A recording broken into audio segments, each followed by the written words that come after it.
I'm back in Lindsay, California, where I grew up.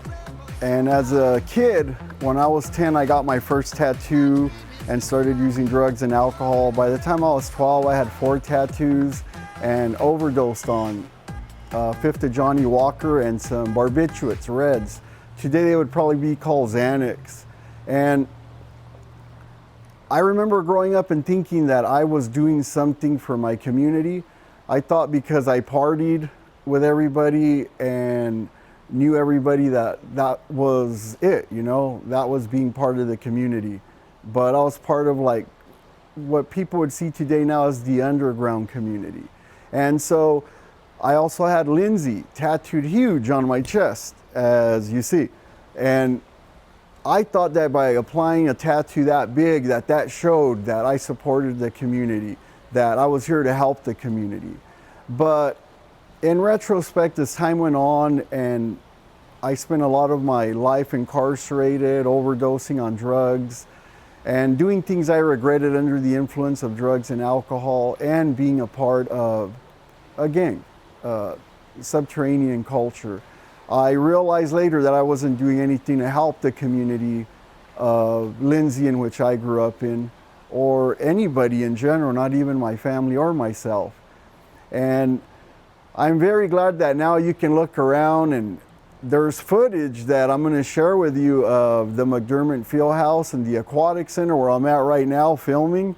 And I was a part of that from its foundation, from its first thoughts, when Scott Townsend went to Chelsea Peak in the East Coast and came back and said, I have an idea. I was there from the beginning.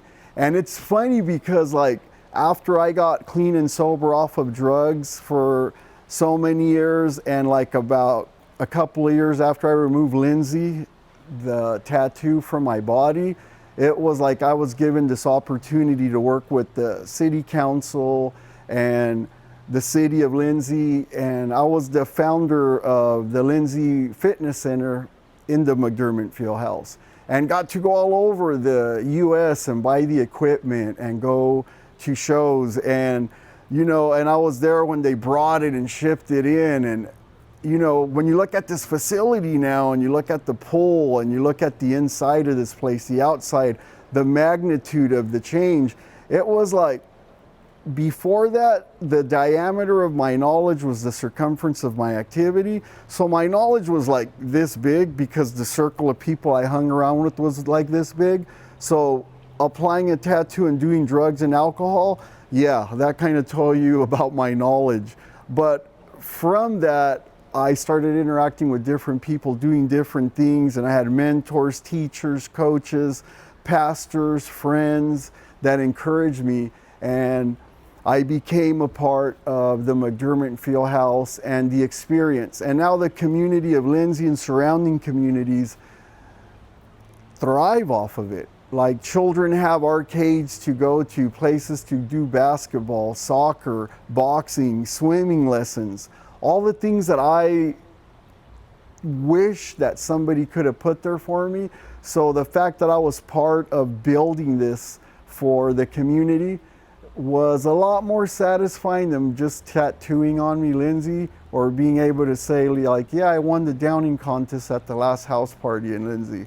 So just know that, you know, there's plenty of opportunity to change, and there's plenty of opportunity to go back to your community and communities outside of what you call home, and make changes in people's life for the better.